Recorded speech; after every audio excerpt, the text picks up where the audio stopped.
செம fight. Don மோது. அடுத்த டான் யாரு? சரியான ஃபைட்டு சாமி.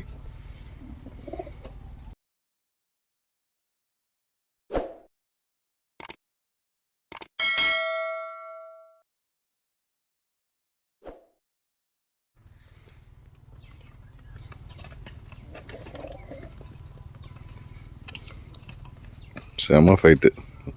டான் மோது. அடுத்த டான் யாரு? சரியான ஃபைட்டு சாமி.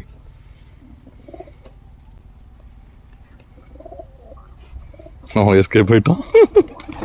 இல்லை அவனுக்கு அது அடிவான் வரும் இப்போ.